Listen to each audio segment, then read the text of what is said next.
Thanks everyone for coming. Jimmy's going to start with an opening statement. He's going to take a few questions. I think everyone knows Andrew's going to be available in the press conference room at 12:30. All right? All right, good morning, everyone. Personnel decisions, particularly with people at the top of an organization, are always difficult. And I can tell you, having made a lot of these over the years, that this was as difficult as any we've ever had to make because of the quality of the person involved. Organized, worked hard, navigated our ship for 6 years through the inevitable ups and downs that we face in the NFL. Outstanding father and husband. And I think even you all who are around a lot probably underappreciate how much time we all spend together. And there's nothing more fun than winning an NFL game like we did the last 2 weeks, beating our arch rival, the Steelers, 2 weeks ago, and then winning yesterday on the last play of the game and seeing the joy in the locker room. And there's nothing more distasteful than losing an NFL game. And it's finite. You either win or you lose. And Kevin did a lot of good things here over his time period with us. It was an extremely difficult decision we made, and I shouldn't say I have no doubt, I would be highly optimistic that Kevin will be a head coach again in the league. Now I want to turn our attention and talk to our fans, okay? And I want you to hear this, okay? First of all, ownership takes full responsibility for where we are. To win 8 games in 2 years is horrible. It's totally unacceptable, okay? And it's not going to continue, okay? And I want the fans to know we are as frustrated as you are, and we hear a lot from our fans, which we actually appreciate. We have great fans, they're extremely passionate, and they deserve better than what they've gotten the last 2 years, okay? No, I don't need to say anything else. We are going to give you a better product. Our sole goal here is to be a consistent winner, not make the playoffs in 20 and then make it again in 23, not win 8 games in 2 years. That's not what we're trying to do. That's not acceptable. Our fans deserve better. We'll start the head coach search literally this afternoon. Andrew Berea will lead that effort. Key members of his organization as well as ownership will be involved in the process. You all have been through these processes before, and I think we have a good plan laid out. I want to comment on Andrew because I know there's questions out there, well, why didn't you change both of them? Or why didn't you change Andrew and not Kevin? And I would say this, I think Andrew, over the last year, has done a very good job. And I want to go through that because I think it's important to talk about the moves he made to strengthen our team, okay? I think it began with what I would call a very efficient free agency. We added one player, and that player made a substantial difference in our football team, and that was Malik Collins.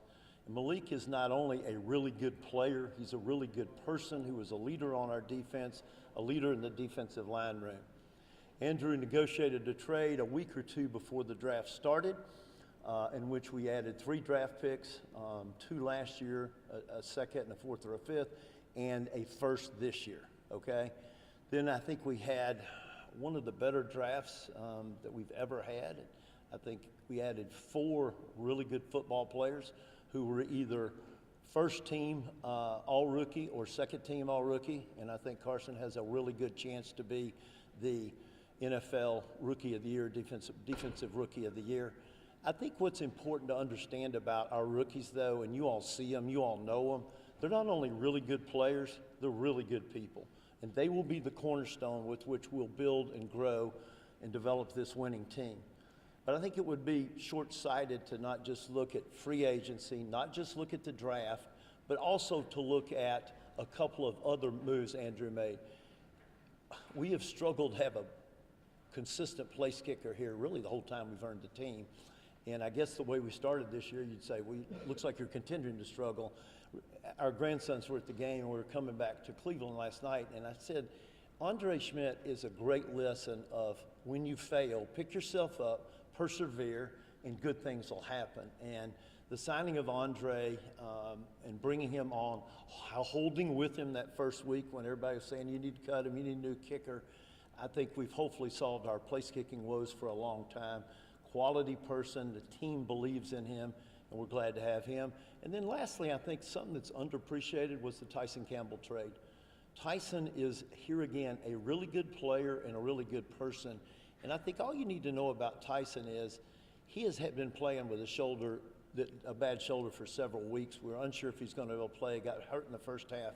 He went in, got treatment, came back and tried to play in the second half of a game where we were trying to win our 5th game. It wasn't like we were trying to make the playoffs.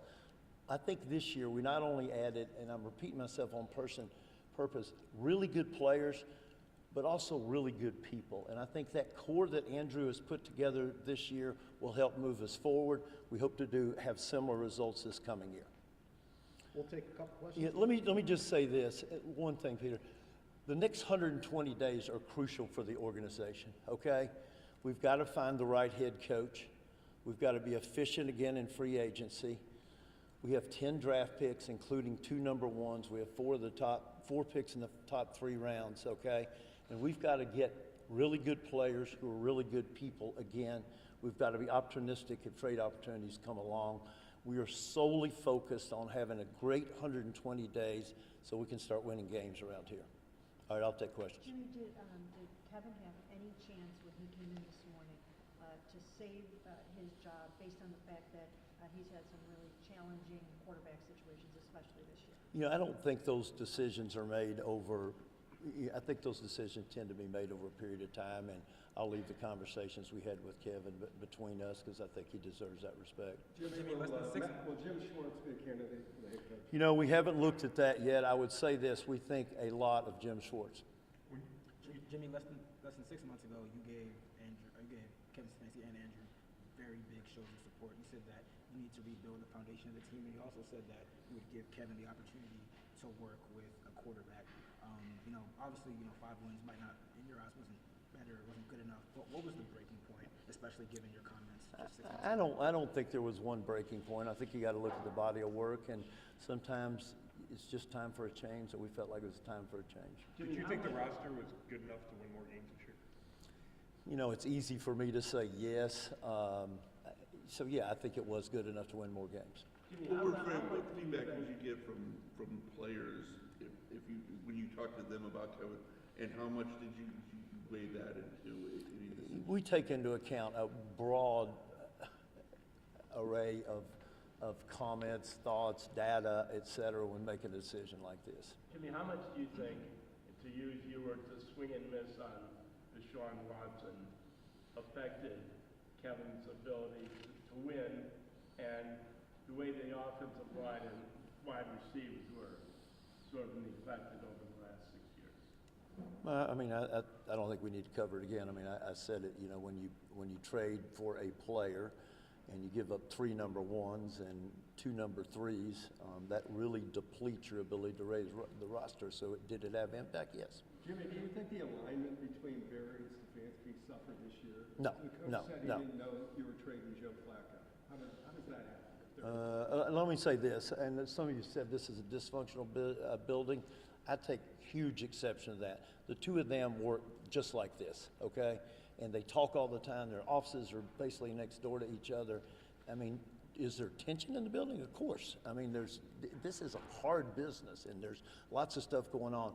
But the 2 of them work together extremely well, extremely well. Why would the head coach be surprised that his starting I quarterback was can't traded? comment on that one thing, Tony, but if anybody says this is dysfunctional or those 2 of them did not work well, that's dead wrong. Do you feel like this organization is close enough that next year you'll be able to turn it around, or how far out are you? Well, let's see what happens over the next 120 days, okay? There are a lot of examples of teams going from last to first in the NFL. So do I think we have the core of a team? Yes. Do we have work to do in rebuilding the roster? Absolutely. Do you think Shaquille Shadur is the quarterback of the future?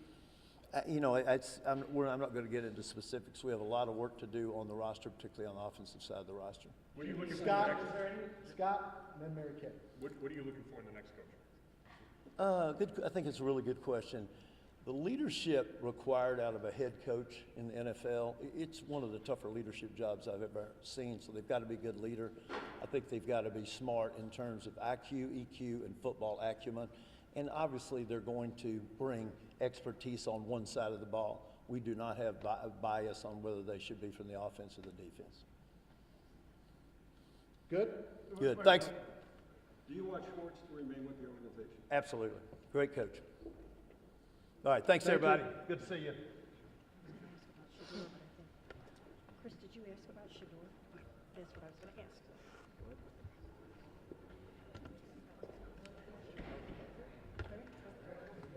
Which one are you, Jeff?